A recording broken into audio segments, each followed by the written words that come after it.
Yeah, sports card collectors, investors, all of my collectibles friends. How is everybody doing today? It is Tuesday. It's weekly hobby news time.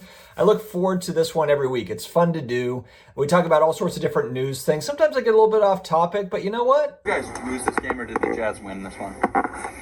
What? Bro, what are you talking about, man? Bro, I'm out, man. But thank you guys very much for showing up. I appreciate it. If you have not subscribed yet, we have over 400 videos on the channel. It's all about collectibles, sports cards, graded comic books, graded video games. Hit that subscribe button. Karate chop the notification bells, my son would say.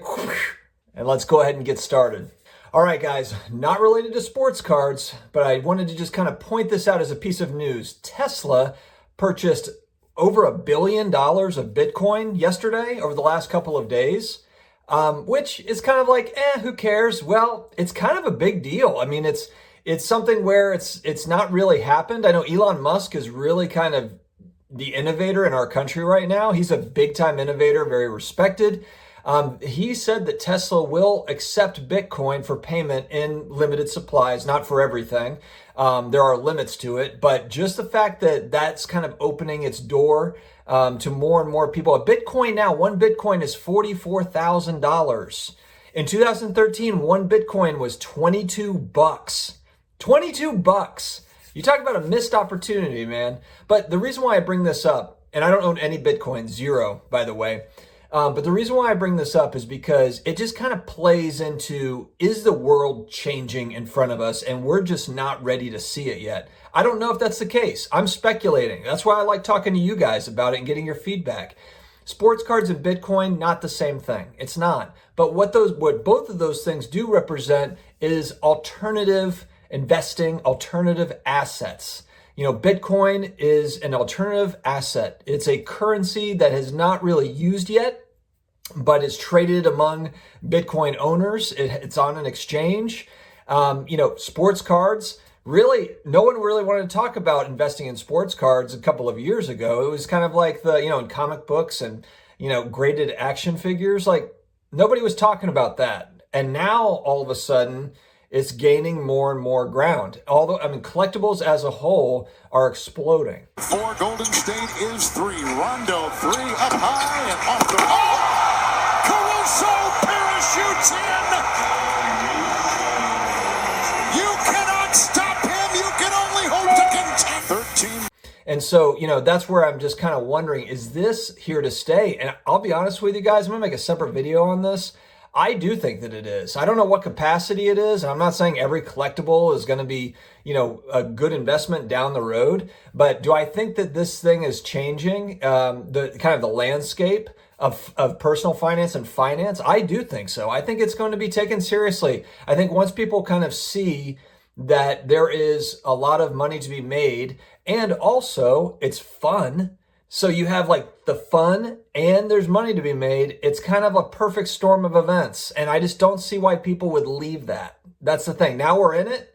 I don't see why people would leave it. I just don't. Unless there's, industry issues, which I know in the comments, I know about, the scams and all the different things. I get it. Every industry's got it. Every single one. Every single market's got, bad things about it. But anyway, I digress. I think collectibles are here to stay. Like I said, I'm going to make another video about it, talk a little bit more in depth. But I wanted to bring up the Bitcoin thing because it just makes me wonder. And look, I think it was Russell Okung, NFL player, took half of his salary in Bitcoin. Is that going to start becoming more of a thing? I don't know, but I'm watching it. It's interesting to me. All right, guys, some pretty big hobby news. We do have confirmation that Nat Turner's investment group is going to close on the PSA deal. So it was kind of hanging in the balance a little bit. There was kind of like a point in time where we weren't really sure if it was going to get done. They were offering a certain stock amount. They moved it up to, or a certain stock price, they moved it up to $92 a share. And a majority of shareholders, from what I read on Sports Collectors Daily, said that they have accepted that offer. They're moving forward and PSA will go private as planned. And by the way, Sports Collectors Daily is where I've got some of this information today. Great site. I'm going to put the link in the video description as well. So definitely check them out. Just great articles. You can buy products, I believe, as well through them. It's a good site. It's a very, very informative site. The big thing with PSA is how quickly can they turn this thing around? I mean, there's companies popping up. You've got CSG, which has not started accepting submissions yet from what I've seen, but they're there. They're on the horizon. And then I believe it's HGA, the hybrid grading alternative. I'm not sure if that's the correct name for it. I've watched some interviews with, I believe it's Tyler, their CEO or their founder. And that's a really interesting concept. And the one thing that I really like about that company is they're really just taking the amount of business that they can handle. So literally like every week they take, I don't know, 1,000 cards, let's just say, or 2,000, whatever their limit is. And that's all that they take. But they do that because they want their 10-day guarantee to be a 10-day guarantee. If it says, if you pay for 10 days, you get it in 10 days. If you pay for 30, you get it in 30. And so they're just taking what they can handle and growing at that pace, which I think is a really, really smart business plan when you're talking about, just the fact that there's just so many people starving for graded cards. PSA, it's interesting because, and Sports Collectors Daily did a breakdown on the basketball sets that have the most graded cards from PSA. And one thing that really stuck out at me was in 2019, 90% of the cards got a 9 or better in 2019. And so that's a lot of really high grades. And now, look, a lot of that has to do with the fact that there's a lot of modern, ultra modern stuff that's being sent into PSA. The majority of it is really, if you're looking at, the last 5 years of cards that have been printed, that's really making up the majority of the cards. So it's not like they're giving 52 Topps Manels PSA 9 or 10 every time. That's not what's happening. But it just shows you how many of these newer cards are getting graded. One stat that jumped out at me. So for basketball cards, the most graded set ever is 86 Fleer basketball. Not a surprise. I mean, the set's been around for 35 years. PSA's probably been grading those cards for 20 years since their inception. They have about 260,000 PSA graded cards, 86 Fleer, which does sound like a lot. It's not. I mean, it is. There's more than 20,000 PSA graded Michael Jordan rookie cards. And then you've got all the other Hall of Famers down the line. And, so there are a lot of graded cards. Number two to 86 Fleer basketball is 2019-2020 Prism basketball at around 240,000 graded cards and counting. Think about the backlog that they've got there. They're going to blow past 86 Fleer. And that they've only been grading those for the last year, 18 months. So that just tells you the number of cards that have been submitted in there. Think about all the Zions and the Jaws.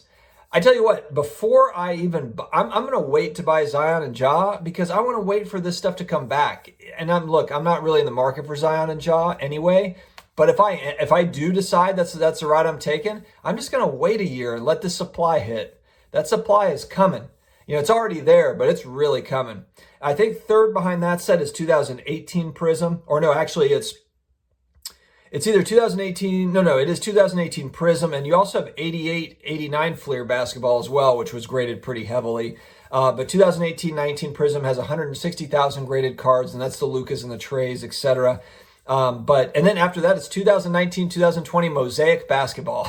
It's just amazing that 3 out of the 5 sets of the most graded basketball cards ever, and think about how long they've been making basketball cards, a good bit are from the last year and a half of issued basketball cards, printed basketball cards. It's pretty amazing.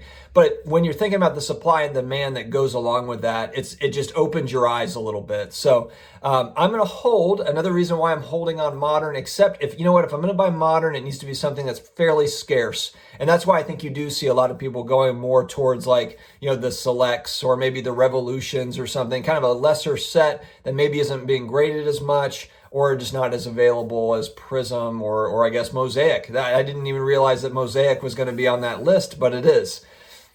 I don't know if you noticed during the Super Bowl, but there was a lot of 80s, 90s nostalgia mixed in. I saw it all over the place. There was a Wayne's World commercial. There was Beavis and Butthead in a commercial. I saw them singing 80s and 90s songs in the McDonald's drive-thru going through. I mean, it was loaded with nostalgia. The Super Bowl, it's like the companies they get it. Everybody is just going back to their youth. It's showing here with collectibles, with sports cards and, comic books and everything else. But it's not just that, it's music, it's everything else. People are looking for happier days, happier times, and the nostalgia is really hitting hard these days. But guys, oh, you know what? Yesterday, I forgot to do my positive message of the day. I did not send you off right. I apologize for that. That's something that I want to be doing, kind of an affirmation at the end of each video, or just kind of send you along your way with a positive message. And so, I want to say, look, it's another week where we've got weird stuff going on in our country. It just doesn't seem like it's getting better. I'll be honest with you. I don't even watch the news. I do not watch the news at all right now because I just don't even want to know. I don't even want to know what's going on. I'm just kind of in my bubble. And, that's where I think that might not be a bad place to be right now, honestly, because I'm not sure if we're getting a whole lot from the outside world right now, anything that's positive. So, guys, stick with it. Stay the course and just grind it out day by day, one day at a time. It's like what we talk about, whether it's personal finance or exercise or whatever it is that you're trying to do. We're advancing ourselves every day. We're just working to get better. And you just do that 1 foot at a time, 1 step at a time. We're building it brick by brick. There are no get rich quick plans. It's all just every day we try to get better every single day. So let's get out there, do good things, do good for others. Stay healthy, stay together, take care of our family and our friends. Guys, have an awesome week. I will see you again tomorrow. Take care.